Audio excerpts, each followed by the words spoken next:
Penny ഒരു 15 അടി പൊക്കം വേണം. 15 അടി പൊക്കം വേണം. കവല ഞെട്ടണം. കവല ഞെട്ടണം.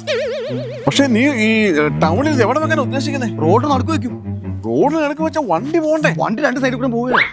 നമുക്കൊരു 4 കൊല ഉണ്ടോ? ഇല്ല. അപ്പൊ അത് കിടക്കാം. അതാ പറഞ്ഞ. ഓക്കെ. നമ്മുടെ അമ്മാവനെ ഇതുപോലെ ഒരു മരത്തിന്റെ അകത്താക്കിയ അടിപൊളിയായിരിക്കും അല്ലേ? എന്റെ പൊന്ന് രമേശ, ഒന്നാമത് എന്റെ അമ്മാൻ ഉൾക്കണ്ടുമ്പോഴേക്കും കുട്ടൂസിന്റെ ഷേപ്പാ. ഈ മരത്തിന്റെ അകത്തും കൂടെ. ഹലോ. ഹലോ, ശില്പിസ്റ്റല്ലേ? എന്തോന്ന്? അതെ, ഈ ശില്പമൊക്കെ ഉണ്ടാക്കുന്ന ആളല്ലേ? അതെ. ഒരു 15 അടി പൊക്കത്തിലൊരു ശില്പം വേണം. അതിനെന്താ, ചെയ്യാലോ. ഈ നാട്ടിൽ അറിയപ്പെടുന്ന ആളാണ് ഉൾക്കണ്ടം പിള്ള അല്ലേ? എൻ്റെ അമ്മാവനാണ്. ഏത് പിള്ളയ്ക്ക് വേണേലും ചെയ്യാം, ഒരു കുഴപ്പമില്ല.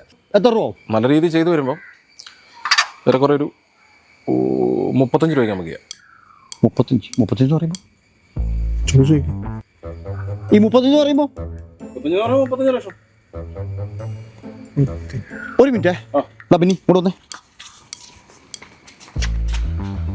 ഈ 35ൻ്റെ ഫണ്ടിലോ അവിടെ പണിയുണ്ട്. താക്കണം, 10 ആക്കണം. 10 ആ ശരിയാ. അതെ, ഒരു 10 അടിയൊക്കെ ആകുമ്പോൾ 10 അടി ആകുമ്പോൾ നമുക്കൊരു 30, ഒരു 26 രൂപയ്ക്ക് നമുക്ക് ഇറങ്ങാം. 26. ഒരു മിനിറ്റ് ബെന്നി, ബെന്നി ഫണ്ട് ഓർക്കണം. ഫണ്ട് താക്കണം, 5 ആക്കണം. ചോദിച്ചു നോക്കാം. അതെ, ഒരു 5 അടി ആണെങ്കിലോ? നിങ്ങൾ ശരിക്കും എന്നാ ഉദ്ദേശിക്കുന്നത്? സുഹൃത്തെ, ഞങ്ങൾക്ക് ഈ റോഡിന് നടക്ക് വെക്കാനാണ്. അപ്പോൾ കുറച്ച് ചെറുതാക്കണം. ഓ, അങ്ങനെയാണോ? അങ്ങനെയാണെങ്കിൽ നമുക്കൊരു ഈ പൊക്കം പറ്റുമോ? കുറച്ചും കൂടെ ചെറുതാക്കണം. കുറച്ചും കൂടെ ഇത് ഇത്രയും എടാ ബെന്നി.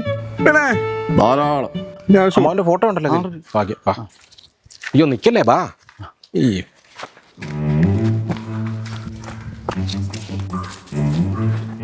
കൽപ്രതിമയ്ക്ക് പകരം കൽഫോട്ടോ ആയ കുഴപ്പമുണ്ടോ? ഇത് കൂട്ടൊരു കല്ലെടുക്കുക, ഉൽക്കടാശം പിള്ളയുടെ ഫോട്ടോ അത്തേലോട്ട് അങ്ങോട്ടിക്കുക, നേരെ നിങ്ങളുടെ കവലയിലെ കലിങ്ക കൊണ്ടച്ചാലുക. നിങ്ങൾ ഈ പറഞ്ഞ ചെലവ് ചുരുക്കിയ പരിപാടിക്ക് ഇതേ നടക്കത്തുള്ളൂ. അപ്പൊ എടേ, ഈ പശുക്കൊക്കെ ഒരുപാട് പൈസ വേണം. ഓ, ചോദിച്ചു നോക്കണാവേ. അതെ, ഈ പശുക്കൊക്കെ ഒരുപാട് പൈസ ആകല്ലേ? നിന്റെ അമ്മാവനല്ലേ, തുപ്പൽ കൂട്ടി ഒട്ടിച്ച് വെച്ചാൽ മതി.